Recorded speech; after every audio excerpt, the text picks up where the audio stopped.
welcome everyone to another episode of Professional Bookworms, and today I'm going to be reviewing Book 5 of the Stormlight Archive, Wind and Shoot. And this is a big one, both figuratively and very literally. Yeah, it's a big ass book. So, before we get into it, I'll just give my overall thoughts on this book. I really loved it. It had a lot of flaws, but I really loved it. In terms of my ranking of it within the entire series, my instinctual reaction, it's second. It's going second. Um, Way of Kings is still very much my favorite. I don't know if this is recency bias, but I really love this book. Again, its flaws were sometimes very apparent, but I think I can look over that enough to just push it up to number two. Again, Way of Kings is just like my favorite book of all time, and if any Stormlight book ever tops that, I will be extremely impressed because I think that book is just perfect. The every last scene, every last detail. But yeah, uh, that's about it. I am aware of a lot of the popular criticism of this book, and while I agree with some of it, I think it's enough to like move past it. It's like most of it is minor stuff to me, like, oh, you actually read the book, and some of the criticisms that they levy, it happens for like one or two lines. You're like, oh, that's weird, and then you move on. But yeah, we'll get into that. But first, we'll just start talking about the first category of this, which is plot. This might be the weakest point of the book, but not definitely not weak by any stretch of the word. Well, not the weakest point of the book. There's another part that comes later on. But yeah, it's extremely fast for a Stormlight book at the very least, because if you show someone a book of this size, they would not expect something to be extreme as fast paced as this. And well, it's kind of reminiscent of the final book of The Wheel of Time, A Memory of Light, which Sanderson also wrote, in the way that it just goes for 200 pages and then full blown action for the rest of the 1,000 page run.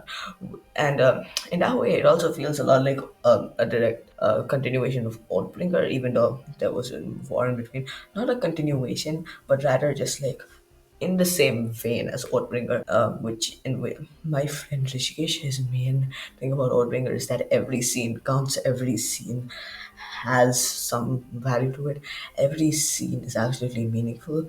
And also, he just loves it because Dalinar has an extremely prominent role to play in that book. And this book also has a lot of Dalinar, and it also has that breakneck pace that stuff like A Memory of Light and Oathbringer have had. Oathbringer is a little slower than A Memory of Light, but also that doesn't mean that this book just has action non-stop. I just think that there's enough moments in between all the action to make it like enough introspection. One of the flaws of this book is that it swaps POVs way too often. Like every 5 seconds in a chapter, you go to a different perspective. Now, this mostly started after day two. Yeah, this book also follows a very unconventional structure in which it's rather than the traditional five-part structure, it takes place over the course of 10 days, with each day getting a part in of itself. I actually quite like that part of the book. I'll get into that later. But this book, uh, the first 2 days didn't have that much swapping between characters in one chapter, but later in the book it became very prominent. It felt like you couldn't just stick with one POV for more than like 10 pages, which was a bit of a problem for me. It kind of ruined the flow of some moments, but all in all, it wasn't too major of a criticism on my part.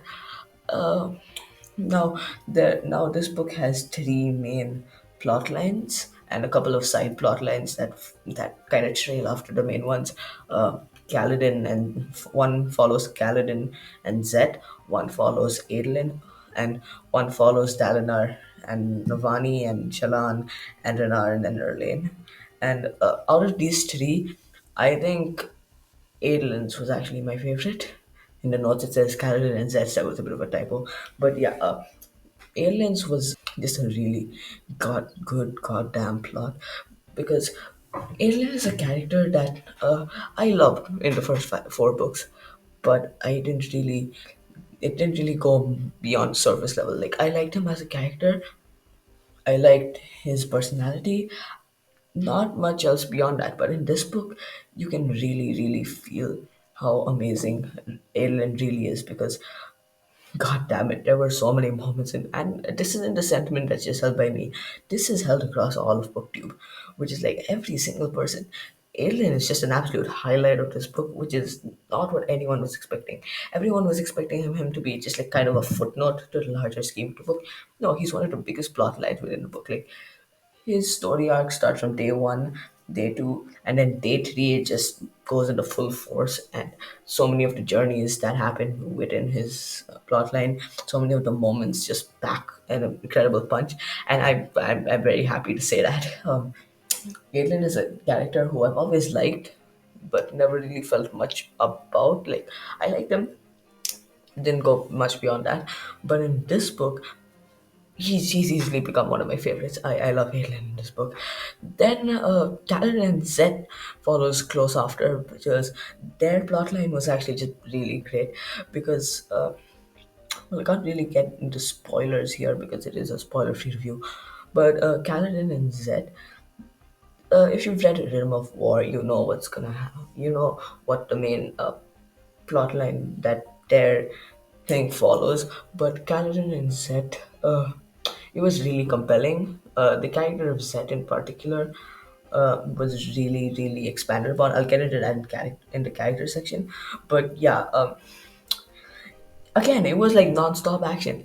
From the end of day three onwards, it just went into full force, and that's something that I find to be really common throughout the book. Like, day one, day two, it goes a bit slower. Day three, it just goes full supersonic speed. Now, the third major plot line is Dalinar and Navani and Shallan and Erlane and Renarin.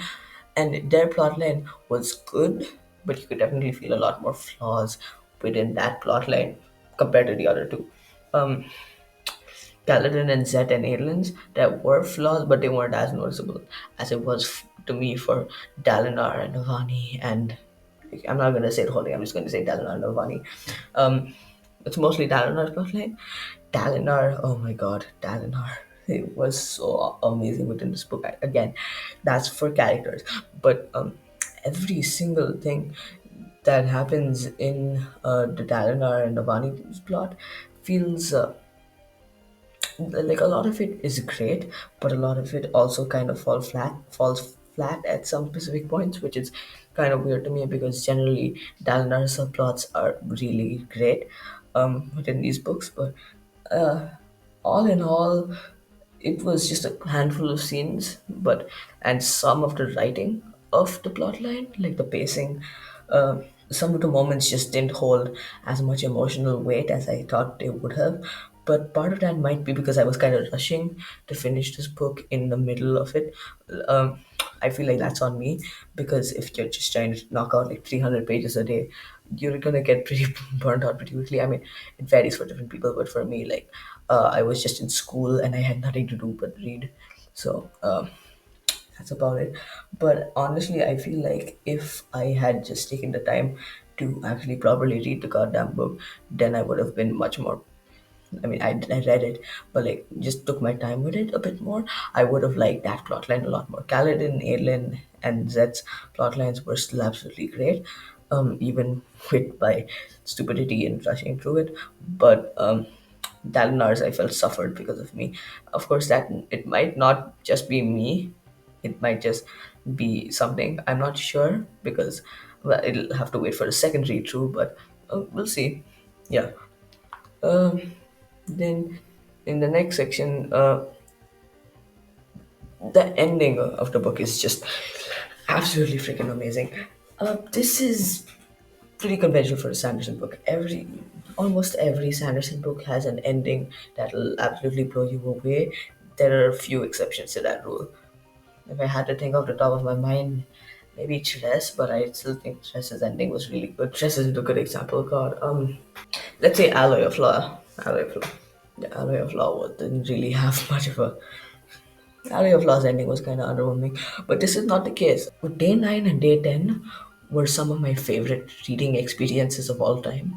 I will never forget that. I can trust myself for that. The foreshadowing in the series, once again, I will say it again, is absolutely insane because you see things that are set up in the Way of Kings, and you're just wondering, oh, what's gonna happen with that? What's gonna happen with that? And there's hints, so many hints given to you by Sanderson within stuff like the Dead Rattles, and uh, some stuff the fandom figured out. I won't say which stuff.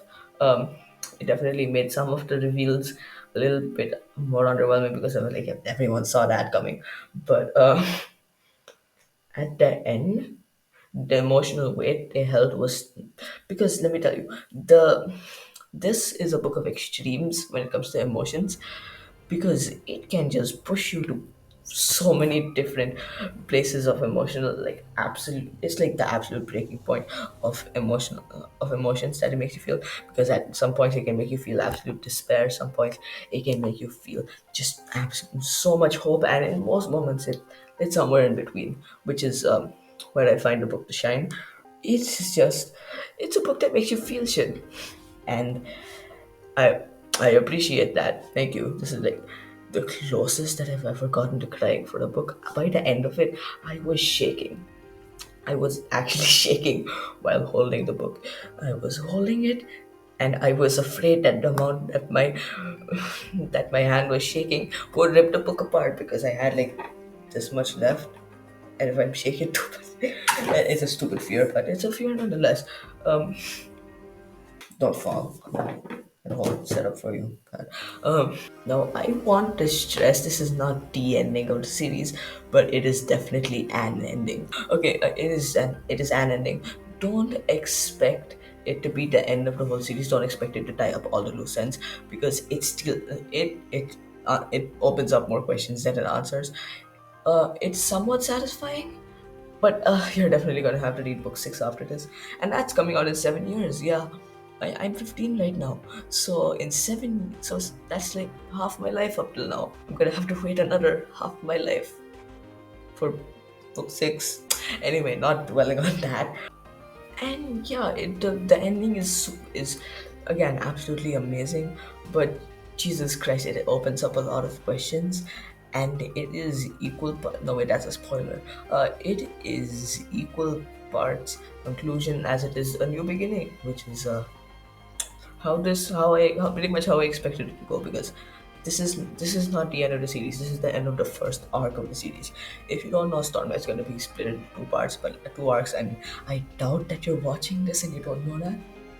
But most people who watch this aren't even Stormlight fans. They're just my friends who I forced to watch this. So hello, but it's gonna be split up into two arcs. There's first five books, then there's gonna be a 15-year time jump in between the fifth and the sixth book. The sixth to 10th book is the next arc. Like, even if you go to the end of this book, it doesn't say the end of the Stormlight Archive. It says the end of the first arc of the Stormlight Archive. The story will continue to in book six to 10, which is ominous because okay, the ending of the series just I am I can think about nothing now except where book six will go. After this, we're gonna get Mistborn at a three, which is what he's writing next. After that, he's gonna work on Ender Langes. But everyone knows that the magnum opus of the Cosmere is, of course, Stormlight, and we're not gonna be getting a lot of Stormlight for a long while. I think with that, we can get into characters. Um, as usual, it's probably the strongest part of the series, and this book too. And also, just the what Sanderson is the best at writing. Um, most I mentioned before that this book can just make you super emotional, and most of the emotion of the book comes from the characters. Adlin, again, Adlin was an absolute standout. His whole arc, everything is just perfect and just really surprising. Uh, Kaladin and Zet, okay, there's a lot of discourse in the fandom about where Kaladin's arc in particular will go, and I think where it went in this book was just absolutely beautiful because Kaladin, obviously, he has a lot of themes of mental health, depression tied to his character, and if Sanderson did that wrong, it could run as insensitive or inappropriate for the themes that he's dealing with. I feel confident in saying that he represented a lot of that really well and tied up his character arc really well. Like, Kaladin's future is a big part of discourse for the fandom, in this book specifically because no one knew where he would go. Some people thought that Wanding would be the best resolution to his arc.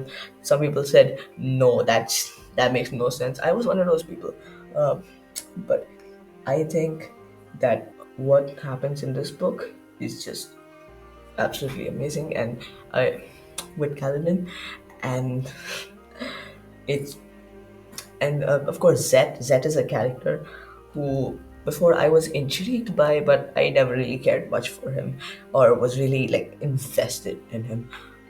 I just felt like I knew his character could become one of my favorites, but not enough was done with him for me to like really love him. This book changes that, and honestly he's one of my favorites now. Yeah, it's his backstory is like absolutely perfect, because not perfect obviously, that it has flaws, but it stands alongside Kaladin and Dalinar's as one of the best in the series, because um, Shallan, Eshonai, and Venli's backstories, while good, weren't as emotionally compelling as Kaladin and Dalinar's, and Zet's manages to be one of those rather than one of Eshonai and Venli chapters. And everything about who Zet becomes in this book and what he goes through. God damn it! I can't say much without spoiling it, so I just go read it. Go read it. Also, a certain black sword got an unexpected spotlight, but I really loved what happened with that. Renarin and Erlane also get a big focus, which is again surprising. And that's one thing that the book does a lot, because it takes characters that have been relatively overlooked in the story and shoves them into the spotlight, and it works really well in expanding who they are for the series, expanding what you think of them, and setting up their arcs in the future books, because because it does that for a lot of characters, and it was really surprising, but I really loved it because because I don't think the next arc would have worked if we didn't have as much of an investment in these characters as we did in the fourth book. But now, after the fourth book, and then you get into this book, suddenly your investment in these characters is made a lot stronger. And so, when eventually they step into the limelight for book six and 7, 8, 9, and 10, it'll feel a lot more natural because you're already extremely invested in them. So I think that was a very good move on Sanderson's part, and the execution was remarkably well handled. There was, however, a character who got a bit less of a spotlight, and that was Shallan, who actually, now that I think about it, doesn't really get much time in the story, but she still has some really great moments. Uh, I won't say much because again, spoiler reasons. But there's a lot which that happens with Shallan that blew me away. But also, she's just kind of sidelined in the book, not completely, but her whole thing kind of felt like a side note. Not really. It's not the best way to describe it, but you know what I mean. Yeah. Um, Another character is Sigil, who's a plotline I found kind of lackluster in the actual book. That's another thing. There are two like side plot lines alongside the three main ones, which are Sigil and Yasna's plot lines. Yasna's plotline I did not find good. And this is a sentiment widely held by the fandom.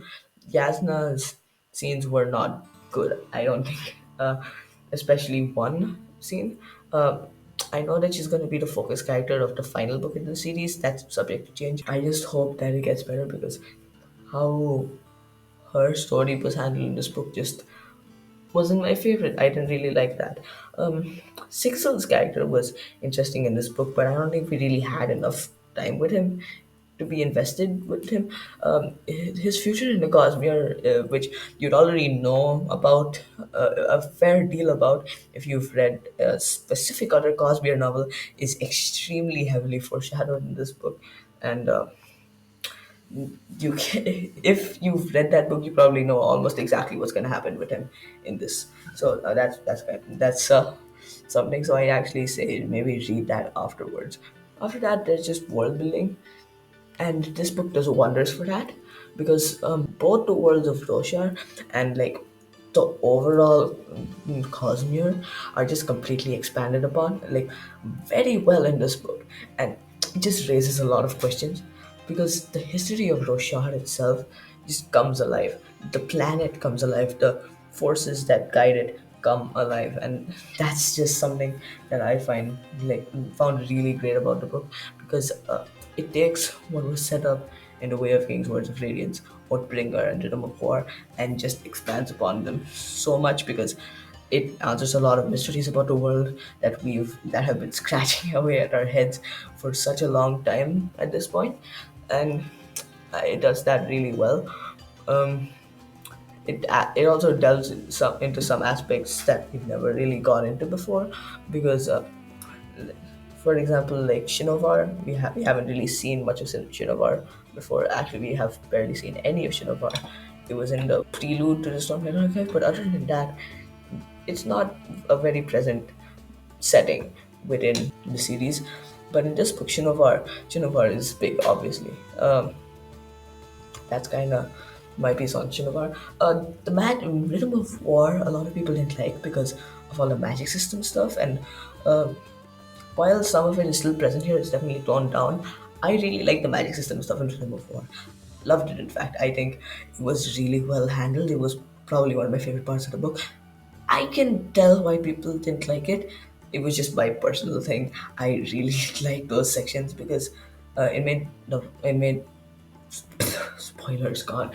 It made one of the characters one of my favorite characters in the series, and I really loved her in that book. But those things I never really understood. I mean, I understood it. I just didn't harbor the same hatred for those sections that some swathes of the fandom tended to seem to have. I can get why they got. I can get why they had it, and thus like a lot of that has been toned down in this book.